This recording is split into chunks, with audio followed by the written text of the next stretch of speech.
Queridos amigos, nós continuamos ainda o nosso estudo do capítulo 5º do Evangelho segundo o Espiritismo, que tem por título Bem-aventurados os aflitos.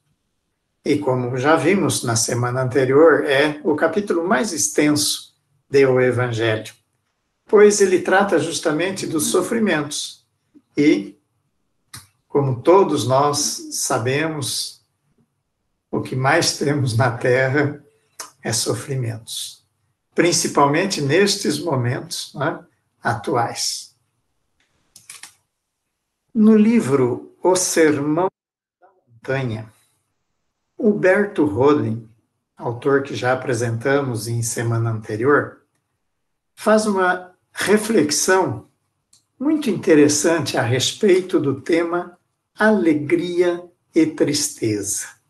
Então, dentro do estudo do capítulo 5º, Bem-aventurados os aflitos, hoje nós vamos enfocar justamente esse tema, alegria e tristeza. Analisando do Sermão do Monte, o item Bem-aventurados os tristes, esse é o título que Huberto dá, que corresponde ao Bem-aventurados os aflitos, ele inicia indagando. Não parece estranho que Jesus tenha proclamado felizes os tristes? Ele que disse a seus discípulos, deixo-vos a paz, dou-vos a minha paz, para que minha alegria esteja em vós, e seja perfeita a vossa alegria, e ninguém mais tire de vós a vossa alegria. Se pensarmos nessa indagação de Huberto, a princípio pareceria contraditório, não é? Mas Huberto apresenta uma explicação oportuna para o nosso estudo. Diz ele, antes de tudo, convém distinguir duas espécies de tristeza e alegria. Uma tristeza central, permanente, por vezes circundada de alegrias, periféricas, intermitentes, e uma alegria central, permanente, que por vezes se acha envolta em tristeza periférica, intermitente. Com outras palavras, pode haver uma tristeza-atitude e uma alegria-atitude, como também pode haver uma tristeza-ato e uma alegria-ato. Apenas para a gente situar essas expressões do Humberto, lembremos que atitude é maneira de ser, aqui dentro do nosso estudo, só para gravarmos o significado para o nosso estudo. Tristeza-atitude, então a maneira de ser na tristeza. E tristeza-ato, aquilo que se faz, aquilo que estivermos fazendo. É essa distinção que Huberto faz. Então ele diz assim, pode alguém ser triste e estar alegre, como também pode ser alegre e estar triste. A princípio, pode até parecer um jogo de palavras, né, de Huberto, mas ele explica. O que é decisivo é a atitude interna, permanente, quer seja negativa, quer seja positiva. Ou seja, tristeza ou alegria como nosso estado de espírito permanente, a nossa, vamos chamar, marca, né? Vamos colocar entre aspas, porque nós sabemos que tem pessoas que realmente, na maioria do tempo, ela se mostra triste na vida, nas relações sociais. E tem aquelas pessoas que se mostram alegres, né? Se mostram alegres. Né? Por isso que ele chama tristeza-atitude e alegria-atitude, diferenciando de tristeza-ato e alegria-ato. Então, vamos exemplificar isso. Uma pessoa alegre. Então, a alegria, atitude. Ela é uma pessoa alegre, tranquila. Só que, de repente, num determinado momento, ela, digamos, está indo para o velório, para velar um filho que faleceu, ou um cônjuge, ou um genitor, enfim, embora ela seja normalmente alegre, tranquila, né? Mas naquele momento, especificamente, ela está indo para um evento que lhe deixa triste, né? Mas, como regra, a marca dela é ser alegre. E a mesma coisa é a pessoa triste, né? Em algum momento, por alguma circunstância, ela pode experimentar alguma alegria, mas o seu cotidiano, o seu normal é ser triste. Então, ele diz que essa atitude, né, interna, permanente, negativa ou positiva, essa atitude radica, em última análise, em um profundo substrato metafísico, a verdade. Ou então, o seu contrário. Vamos dar uma esmiuçada nessa expressão, né? Essa atitude radica, ou seja, ela firma-se numa essência transcendente, a verdade. E aqui a verdade, nós podemos entender assim, o que é a verdade? Tudo aquilo que está conforme as leis de Deus. Tudo que está de acordo com as leis de Deus. Essa é a verdade suprema, né? Então, por isso que ele diz aqui, né, que aquela atitude radica num profundo substrato metafísico, ou seja, numa essência transcendente, a verdade. Ou também num sentido contrário, né? Aquele que não está na verdade, que não, a sua atitude não se firma nessa essência transcendente. Então, aquele que se firma na verdade, a sua atitude se firma na verdade, é o que ele chama de feliz. E aquele que não se firma é justamente aquele que, por estar fora da verdade, é o triste, né? É a tristeza, atitude.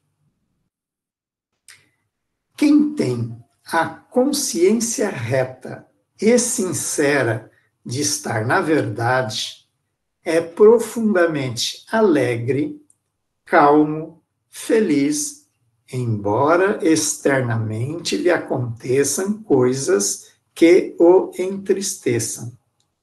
E quem no íntimo da sua consciência sabe que não está na verdade, é profundamente triste, ainda que externamente se distraia com toda a espécie de alegrias. Então, o que acabamos de dizer há pouco, né? Justamente aquela pessoa que a sua atitude está naquela essência transcendental, a verdade, essa pessoa é tranquila, é calma, alegre, né? Feliz, ainda que lhe aconteçam coisas tristes. E, ao contrário, aquele que não está na verdade é profundamente triste, ainda que, por vez, em algum momento, lhe aconteça alguma espécie de alegria. E Huberto afirma: quanto mais triste o homem é internamente pela ausência de harmonia espiritual, tanto mais necessita ele de alegrias externas, geralmente ruidosas e violentas. Esse homem não tolera a solidão, que lhe traz consciência mais nítida da sua vacuidade, ou seja, do seu vazio interior, ou desarmonia interior. Por isso, evita, quanto possível, estar a sós consigo. Quer dizer, tem dificuldade de recolhimento. procura companhia por toda parte, e quando não a pode ter em forma de pessoas, canaliza para dentro da sua insuportável solidão parte dos ruídos da rua, por meio do jornal, do rádio, da televisão. E aqui lembro o seguinte, esse livro, Huberto, eu não tenho a data exata, mas como ele faleceu em 1983, esse livro foi escrito bem antes de surgir a internet, né? Porque senão ele teria, nos tempos atuais aqui, poderíamos colocar Facebooks e outras mídias aí da rede social, né?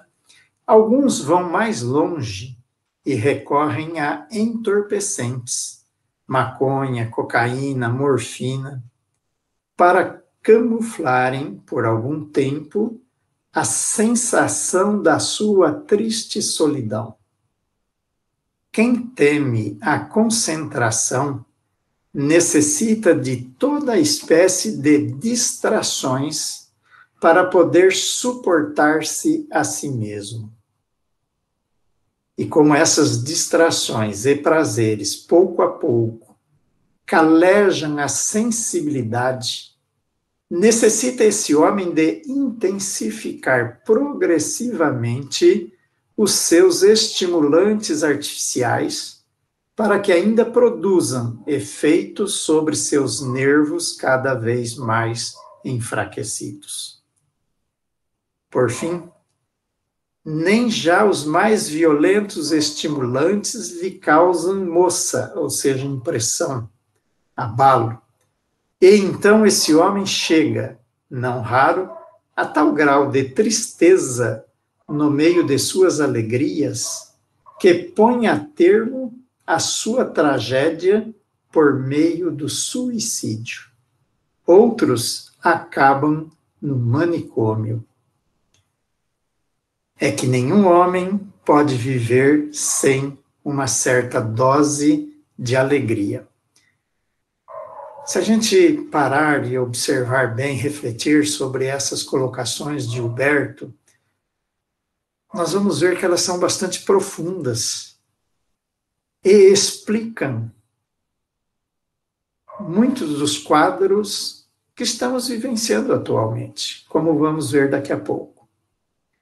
Diz ele ainda, enquanto o homem não descobrir a bela tristeza da vida espiritual, vou até repetir, enquanto o homem não descobrir a bela tristeza da vida espiritual, tem de iludir a sua fome e sede de felicidade com essas horrorosas alegrias da vida material. Essas alegrias externas, porém, têm sobre ele o efeito da água do mar, que tanto maior sede dá, quanto mais dela se bebe. Como eu disse, é um quadro assim, embora Huberto pinte, né, assim, com palavras bastante fortes, mas é a situação que justamente temos visto, como eu disse, atualmente. Né? Reflitamos justamente a respeito do que está acontecendo no momento, com certas pessoas, em razão do isolamento que a pandemia impôs. Parece que tem pessoas que não conseguem, não suportam fazer o isolamento. Parece que psicologicamente elas não têm justamente estrutura para fazer o isolamento. Por que que tantas pessoas descumprem as regras e fazem festas, até raves, lotam bares, praias, mesmo cientes da gravidade da situação, dos riscos de contaminação e de espalharem o vírus para outras tantas pessoas? Insistem em não aceitar que essa pandemia é algo gravíssimo e que exige um grande esforço de cada um, e que é preciso aprender a se recolher. E esse recolhimento, lembrando aqui, não só fisicamente, ficar trancado em casa, mas um recolhimento mental e espiritual. Né? Precisamos fazer esse exercício, precisamos justamente aprender ao recolhimento, fazer o recolhimento, né? E não nos sentirmos justamente em solidão e perdidos numa solidão. E essas pessoas que a gente está comentando, isso todo mundo está vendo, insistem nesse comportamento mesmo com o esgotamento da situação dos hospitais, que já não tem mais onde colocar doentes. Uma situação gravíssima, difícil, né? Na revista Veja, do dia 3 de março, né, deste ano, então deste mês, ela traz uma reportagem com o título Dane-se o vírus. E essa reportagem, ela fala a respeito de festas clandestinas que pipocam por todo o país, apoiadas em estruturas ultra-organizadas. Quem ainda não leu, tiver a oportunidade de ler, é impressionante a organização que essa reportagem descreve, com que certas pessoas estão promovendo festas pelo país todo. A reportagem fala que cada final de semana no Brasil todo têm sido realizadas em torno de 1.500 festas. E não é festa para meia dúzia de pessoas, é festas para 500, 800, 1.000 pessoas, cada festa. Então, a gente vê que a situação que estamos vivenciando tem uma causa, né? É justamente essa situação em que os hospitais estão atualmente, né? Por uma sobrecarga, né? Um caos total, um colapso, né? Justamente porque certas pessoas não estão conseguindo fazer o isolamento. Essas pessoas que justamente a lição de Huberto Roden nos chama de tristes, né? Tristeza, atitude. Pessoa que tem dificuldade justamente de estar consigo mesmo em recolhimento, em isolamento. E ele continua dizendo assim: mas quando o homem acerta em descobrir a bela tristeza da vida com Deus, renuncia espontaneamente a essas horrorosas alegrias da vida sem Deus. Ou então satura de espiritualidade todas as suas materialidades, transformando em oásis de vida abundante o seu velho deserto morto. Aquilo que já vimos também em lição do Evangelho, segundo o Espiritismo, onde a espiritualidade nos diz assim, que tudo que formos fazer no nosso dia a dia, nós temos que levar um pensamento de agradecimento a Deus pela oportunidade da realização, pela oportunidade de termos conseguido fazer algo positivo, né? Então, justamente saturar de espiritualidade todas as nossas materialidades. Mesmo, então, nas coisas, nas realizações materiais no nosso dia a dia, que nós não percamos de vista que justamente somos filhos de Deus e estamos submetidos às suas leis, que são leis de misericórdia, bondade, de justiça e de amor, por excelência. E então compreende ele o que o Divino Mestre quis dizer com as palavras: não dou a minha paz assim como o mundo a dá. Então, justamente, aquelas chamadas alegrias, né, do mundo, aquelas alegrias que o mundo dá, paz ilusória que o mundo dá não é justamente do mesmo tipo da paz do Mestre. O que o mundo dá não é paz real, é apenas uma trégua artificial, espécie de armistício temporário e precário entre duas guerras, ou melhor, em um campo de batalha de guerra permanente. Reflitamos sobre essa afirmativa, né, de Humberto. Campo de batalha de guerra permanente. Nós já sabemos, a vida aqui na Terra é uma luta permanente, é realmente uma guerra, só que é uma guerra conosco mesmo, de cada um consigo mesmo, com nossos conflitos, nossas imperfeições, nossa necessidade de crescer, de progredir espiritualmente. Quando Jesus nos recomendou vigiai e orai, a vigilância não é em relação aos outros, mas é uma vigilância que deve ser em relação a nós mesmos. Vigiarmos os nossos sentimentos, os nossos pensamentos, nossas ações, nossas emoções, para que realmente não caiamos em tentações. Né? Então, a vida aqui realmente é uma luta permanente, uma guerra permanente, mas, como lembramos, é uma guerra conosco mesmo.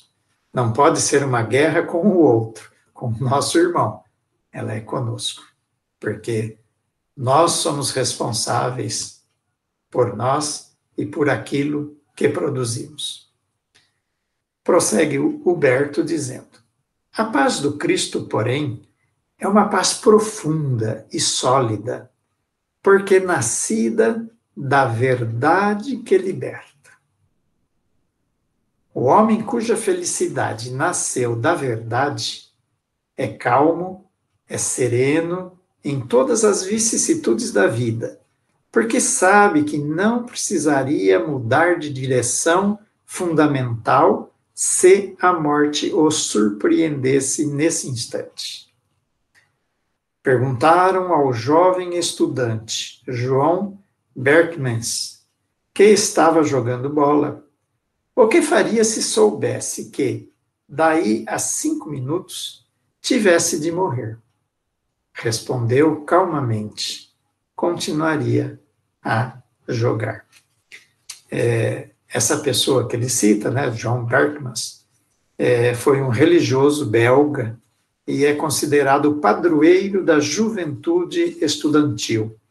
Ele viveu de março de 1599 a agosto de 1621. Ele desencarnou na Itália, em Roma. Embora nascido na Bélgica, ele veio a desencarnar em Roma.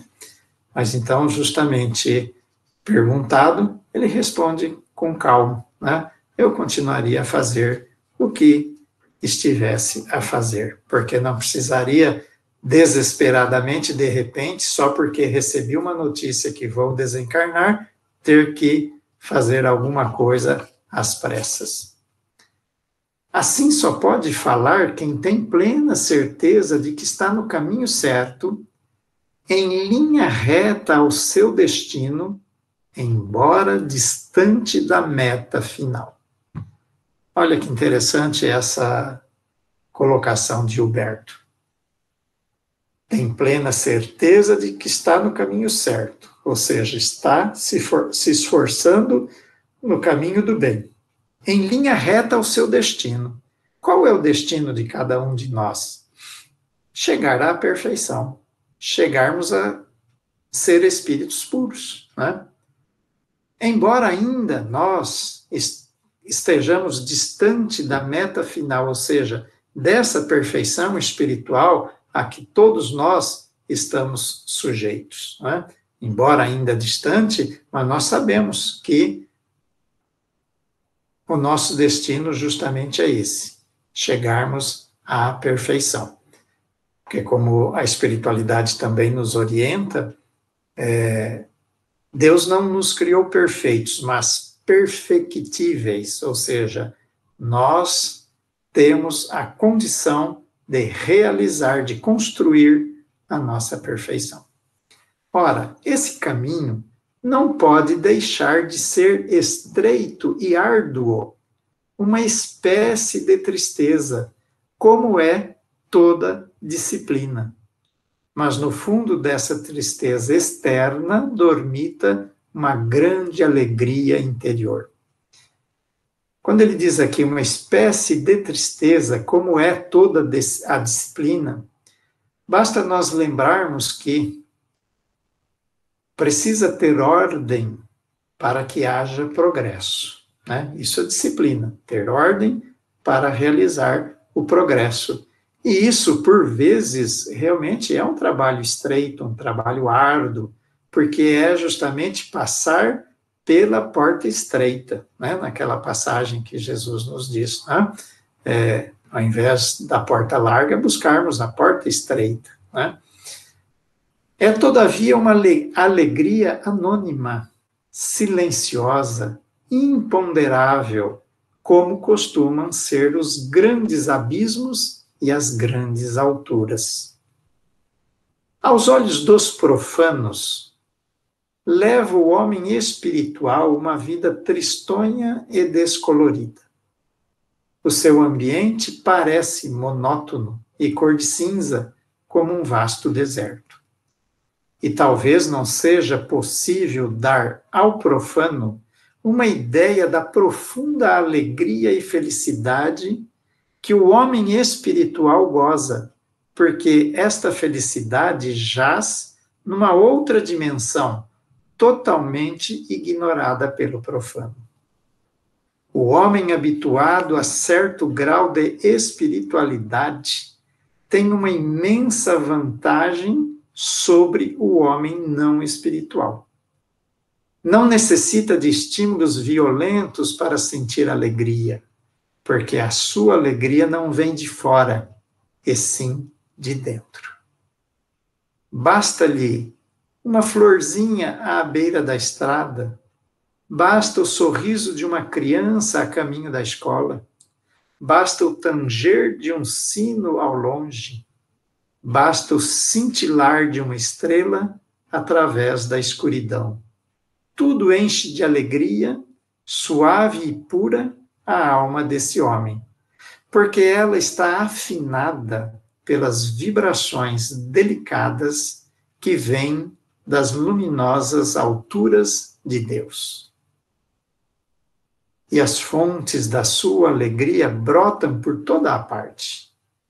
Nem é necessário que saia de casa para encontrar motivos de alegria, porque a sua alegria é de qualidade, que não está sujeita às categorias de tempo e espaço, como as alegrias ruidosas e grosseiras dos profanos. Um único grau de alegria-qualidade dá maior felicidade do que 100 graus de alegria-quantidade. Por isso, a vida do homem espiritual é uma bela tristeza, ao passo que a vida do homem profano é uma pavorosa alegria.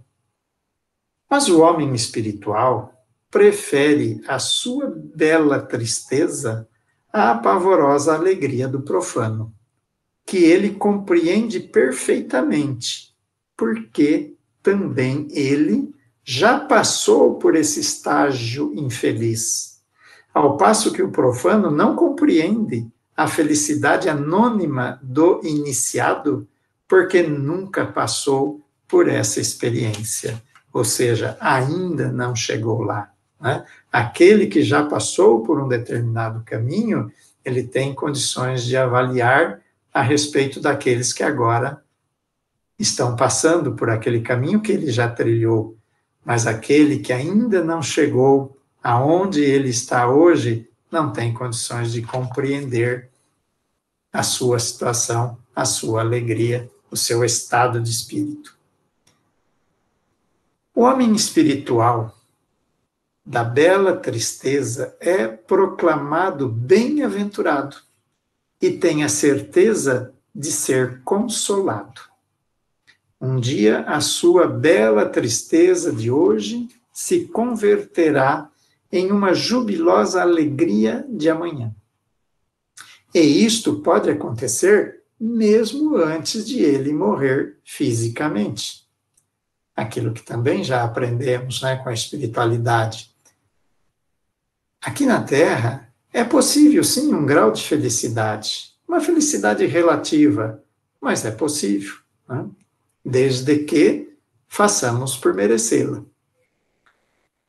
Quando plenamente realizado no Cristo, pode dizer com este, em vésperas de sua morte: dou-vos a paz, deixo-vos a minha paz, para que minha alegria esteja em vós e seja perfeita a vossa alegria.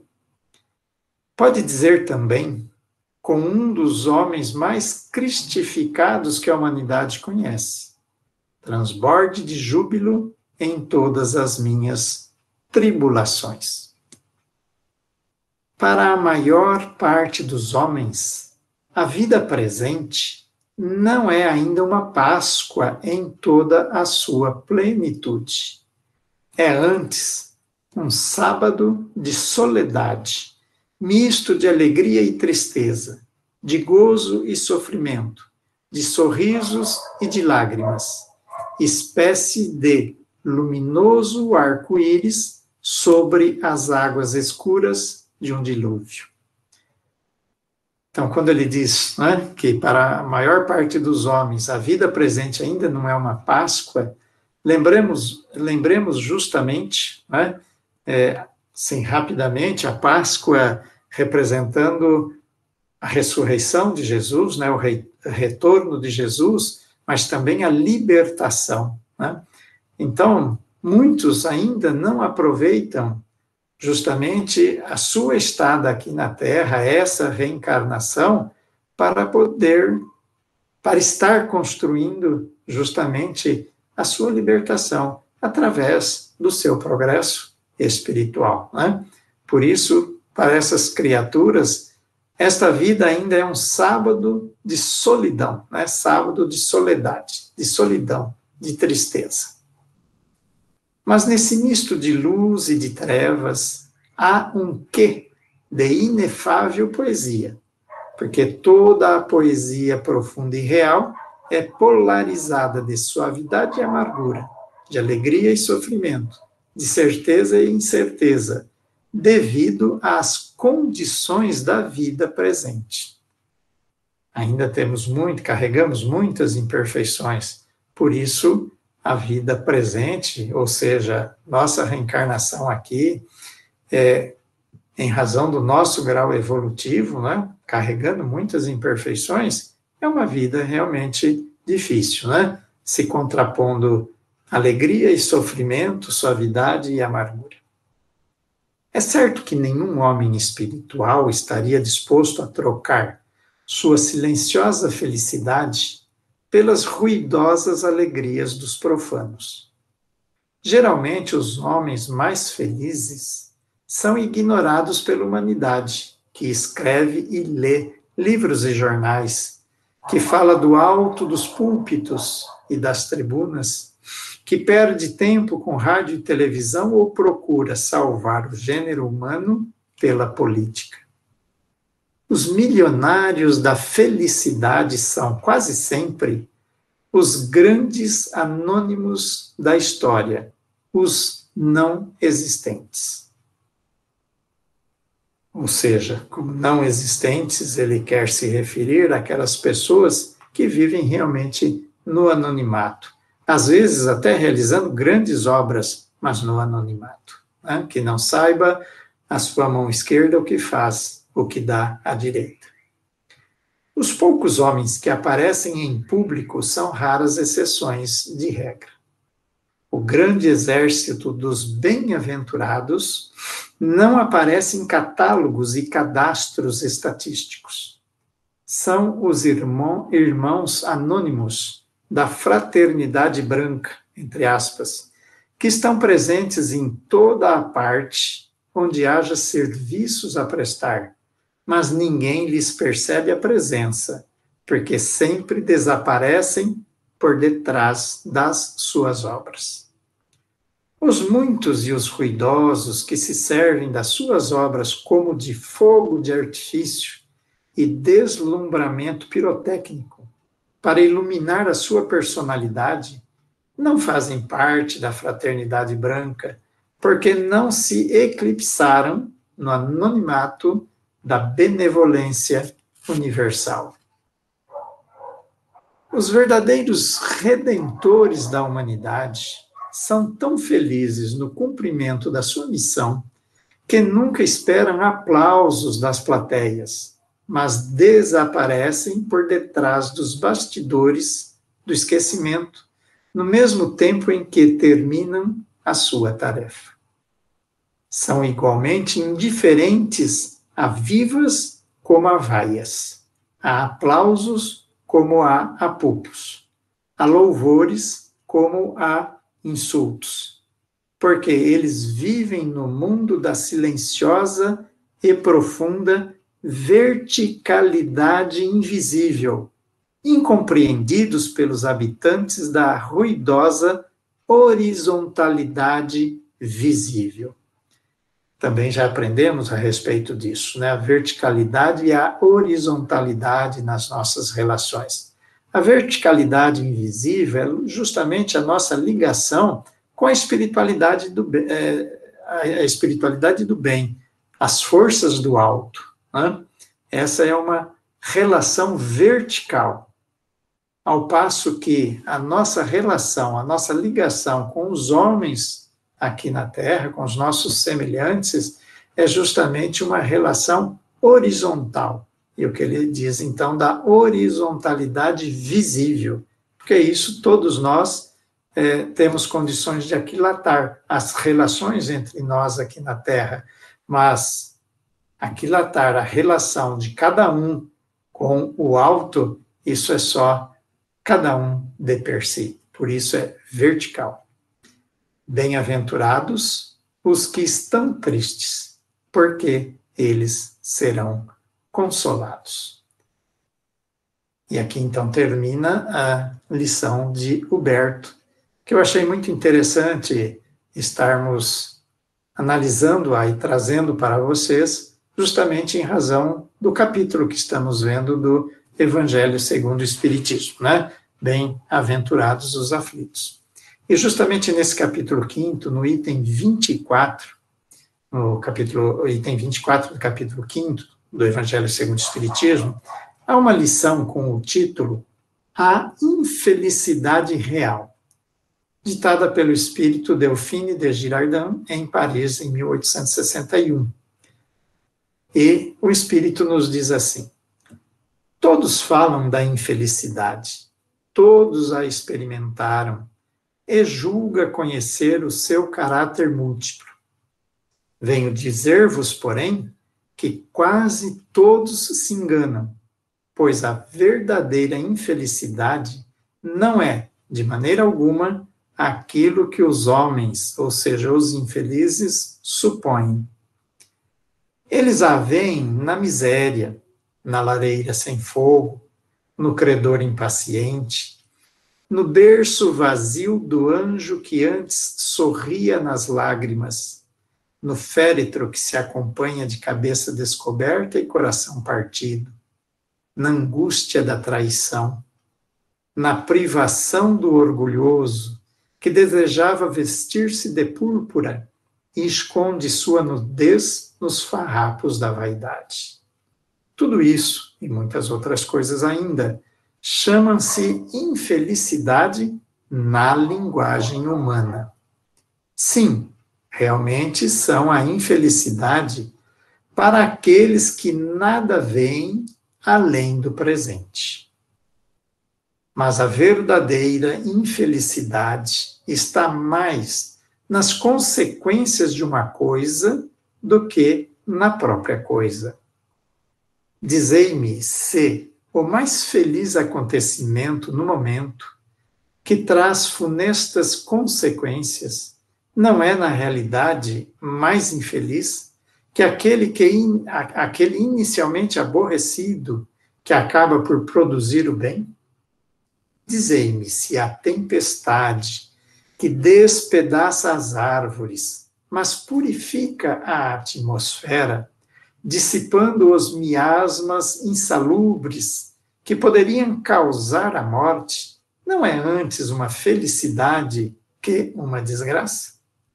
Para julgar uma coisa, é necessário, portanto, ver-lhe as consequências. É assim que, para julgar o que é realmente feliz ou desgraçado para o homem, é necessário transportar-se para além desta vida, porque é lá que as consequências se manifestam. Ora, tudo aquilo que ele chama infelicidade, de acordo com a sua curta visão, cessa com a vida e tem sua compensação na vida futura. Vou revelar-vos a desgraça sob uma nova forma, sob a forma bela e florida que acolheis e desejais com todas as forças de vossas almas iludidas.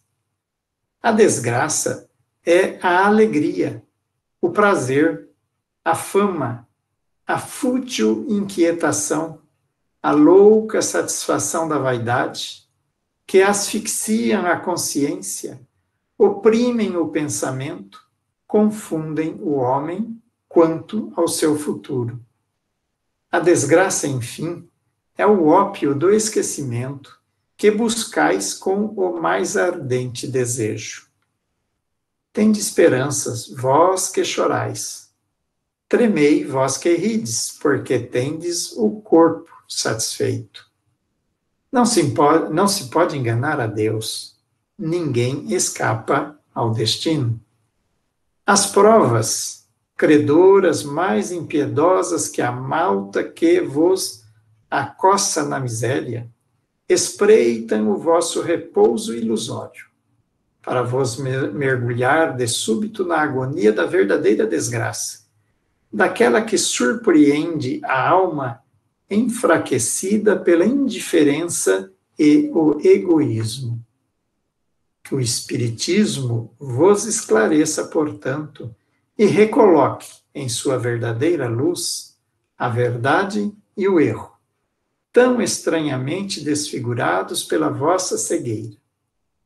Então agireis como bravos soldados que, longe de fugir ao perigo, preferem a luta nos combates arriscados à paz que não oferece nem glória, nem progresso. Que importa ao soldado perder as armas, o equipamento e a farda na refrega, contanto que saia vitorioso e coberto de glória? Que importa àquele que tem fé no porvir, deixar a vida no campo de batalha, sua fortuna e sua veste carnal, contanto que sua alma possa entrar radiosa no reino celeste? Infelicidade real. Como vimos na semana passada, na lição da semana passada, muitas vezes aquilo que nós achamos que é o que vai nos fazer bem é o que nos trará problemas.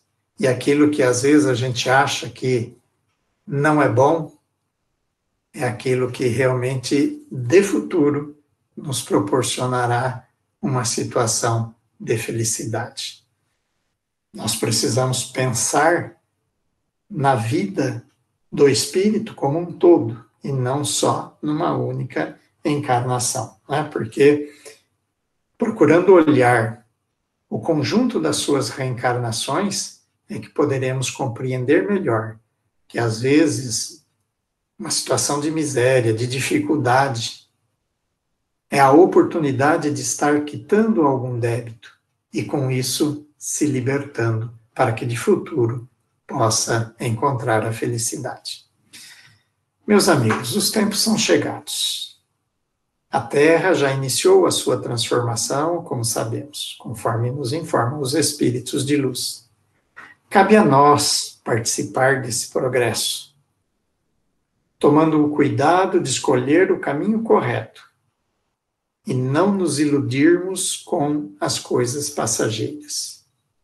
Fé, coragem, perseverança e muita esperança. Deus estará sempre no comando. Tenhamos e guardemos sempre no coração, no íntimo, na razão, essa certeza. Deus estará sempre no comando. Um grande abraço a todos e muito obrigado por estarem presentes hoje no nosso estudo. Donizete.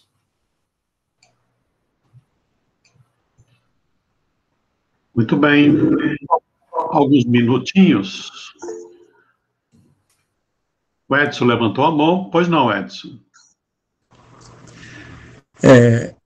Sobre esse assunto da alegria, talvez eu seria a pessoa menos indicada a falar, porque quer ver o apagado, me põe numa festa. Mas eu concordo muito com o autor que a verdadeira alegria está nessa questão de você ter a certeza que tudo está correndo de acordo com o planejado, que a gente está procurando esforçar-se para cumprir o que a gente planejou nessa vida. Mas a forma como que ele coloca dá a entender que uma pessoa que é alegre, que gosta de festa, está errada. Eu acho que essas duas coisas, elas não são antagônicas. É lógico que a verdadeira felicidade, a verdadeira alegria está no cumprimento do nosso objetivo de vida.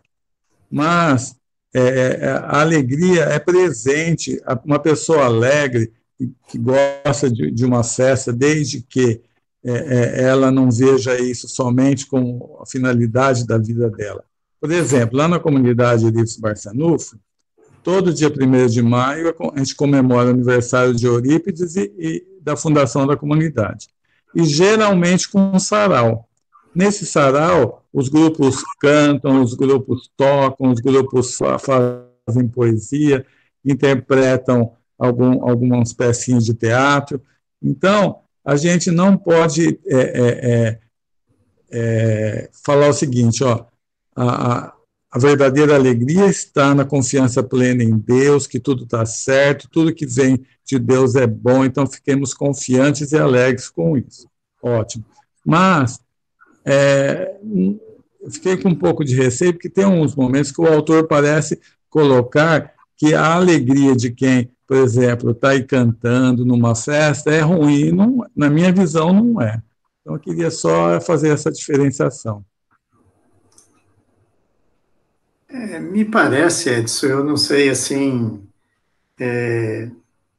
talvez se eu tenha apresentado da maneira mais adequada, mas eu li e reli esse texto várias vezes, fiquei até, assim, com um pouco de receio de apresentá-lo por causa da sua extensão, né? Mas a mim pareceu que o que ele destaca é justamente assim, aquela felicidade íntima de você saber que você está no caminho correto, naquele caminho que vai te levar ao progresso espiritual, mas sem anular, obviamente, os seus atos do dia a dia, desde que atos sadios. O que ele condena, né, ou coloca como a tristeza, a atitude, é justamente aquelas coisas desvairadas, como o exemplo que eu citei, que da reportagem da revista Veja, né? Numa situação que estamos atualmente, exigindo recolhimento, os hospitais já em colapso, e a pessoa fazendo festa com aglomeração, sem máscara, sem nenhum cuidado, ora, isso realmente é uma irresponsabilidade. Me parece que o que o Berto coloca é aquela felicidade, assim, num sentido mais profundo, de realmente sabermos que estamos no caminho adequado, né? Mas sem realmente nos isolarmos do mundo. Não me parece que é essa a propositura dele, não. Valeu, obrigado, Arquimedes.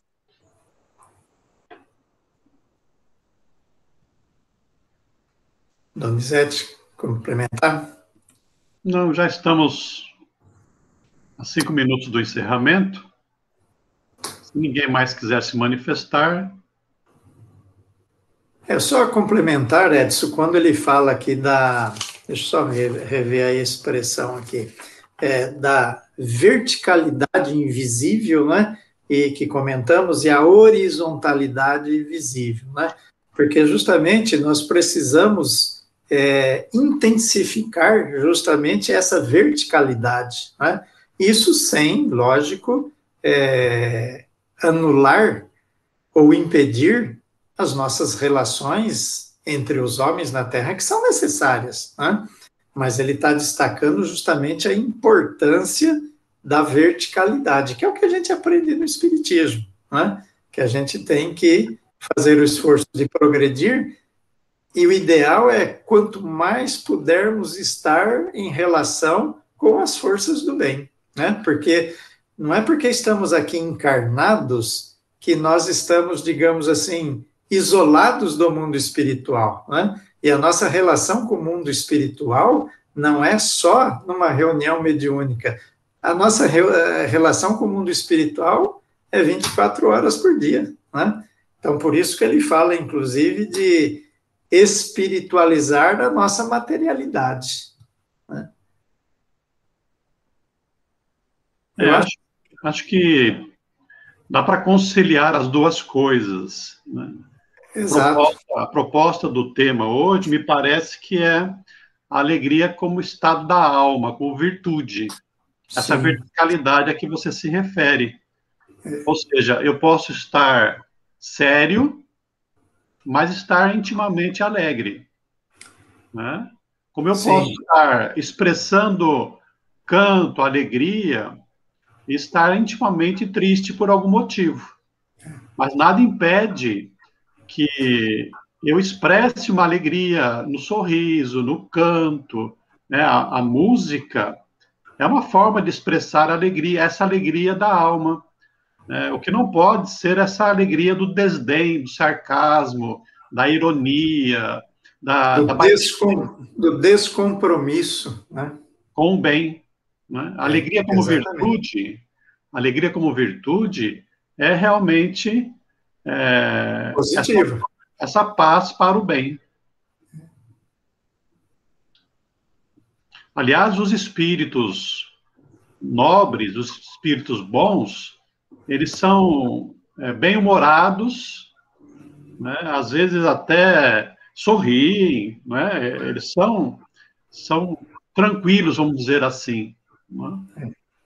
Então, o mundo espiritual superior não é sisudo. Aham. Né? Eu acho interessante, eu até tentei ver, mas não localizei, porque o que eu tenho aqui do Huberto não tem nenhuma mensagem quanto à vinculação religiosa dele, né? Que segmento aí ele professava, né? Mas eu particularmente fiquei me recordando de uma colocação que Kardec faz, eu não me lembro exatamente em qual obra está, que ele diz assim, que tem pessoas que são espíritas sem o saberem, ou seja, aqueles que têm um comportamento, assim, de acordo com os postulados espíritas, né? Embora formalmente não se digam espíritas. E por tudo que eu tenho lido do Huberto Roden, me parece que poderíamos classificá-lo justamente dessa maneira, sabe? Essa afirmação que você disse tem o livro dos médiuns, na classificação dos adeptos.